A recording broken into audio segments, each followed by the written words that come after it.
Hi guys, I'm Jesse at Strobepro.com. Today I'm in studio to show you our brand new slider that we've been working on for a number of years.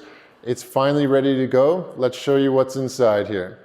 All the sliders are going to come with a carrying case like this. Really nice. You can throw it in a backpack, throw it in the back of your car. It's going to protect your slider.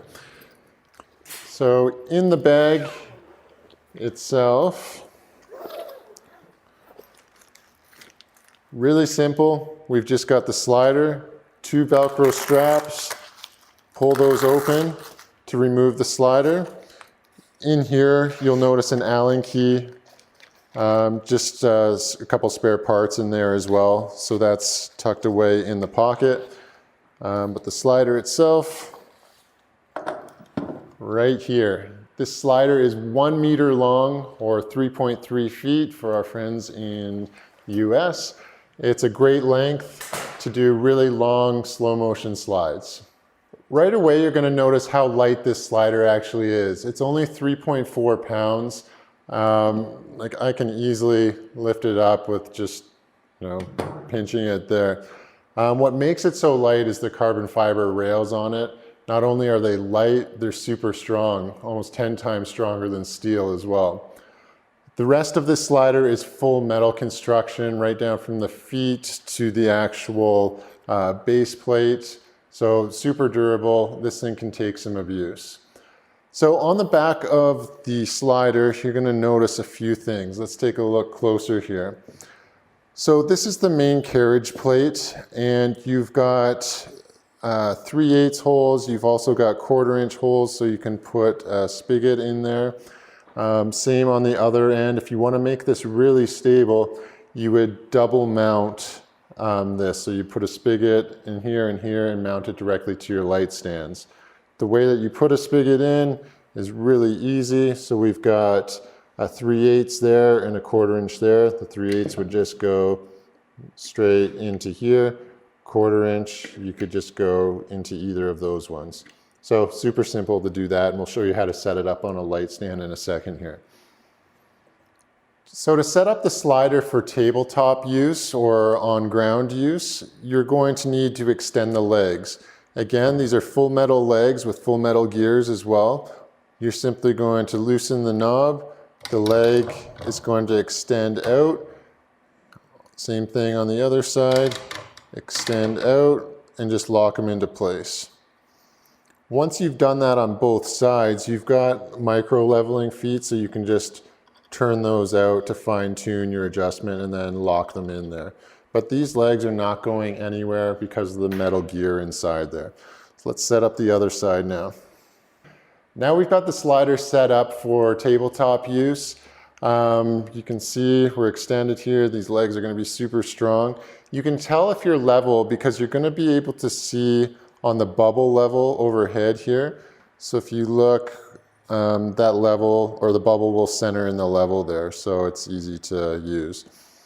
You're going to notice on here we've got a fixed 3/8 socket on there. So any standard ball head or video head is going to have that same female end, a 3/8 to screw into. So you want to make sure your pan control is tight. And then all you're going to do, just screw the ball head directly on it. And the reason why you want that pan control tight is so it doesn't spin around. So I tighten that down, and now that's locked on. Now to release the carriage here from the actual locked position, there's a knob just on the back, and we're just going to loosen that knob, which is then going to free spin our carriage. So now we can go back and forth.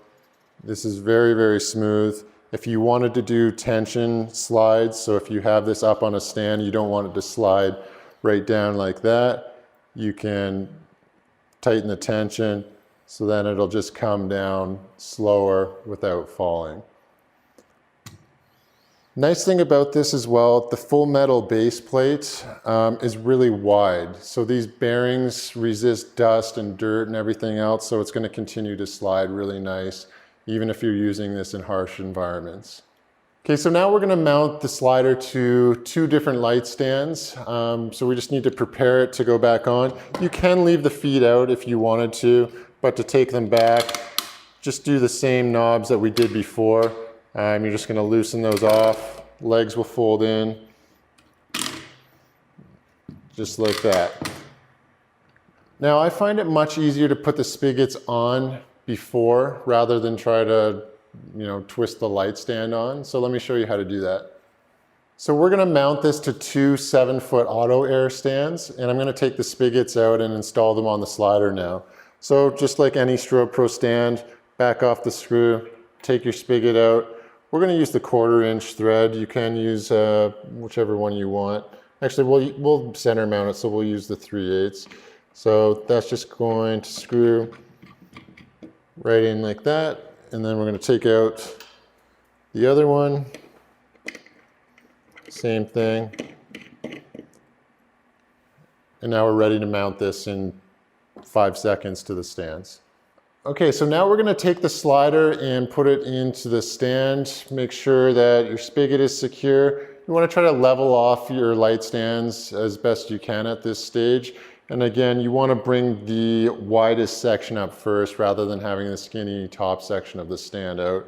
You're just going to go over, drop it in, just like that, into the receiver. Tighten that down. And then same thing on the other side. Just drop your other spigot in there and tighten it down. So now we've got a nice stable platform. We can release the carriage to do some really cool slides on there. Now, one thing about the stands we happen to have this mounted to right now is our new auto air stands. I can just pick this whole slider up and you'll see the legs move. I can reposition without having to worry about, replacing the legs or anything like that. So it's kind of a really nice feature to be able to do that. So I was saying before, the Carbon Slider 100 is super strong. We test everything here at Strobepro out in the field. Let me show you some of the tests that we do. So I'm going to throw this on the ground here. I'm 6'1", 200 pounds, and it can easily take my weight. Standing on it, you'll get some flex in doing that, but even bouncing up and down, it's no problem for the slider. Perfect shape, perfect slide still, no damage at all to the actual slider. So at an incredible price, this slider is really tough to beat. We're sure that you're gonna love it, and for the money that you're gonna save compared to other sliders on the market, it's just a no-brainer. Check out the videos of all the slides that we're gonna put on at the end of this video here to see the slider in motion. And until next time, I'm Jesse at Strobepro.com.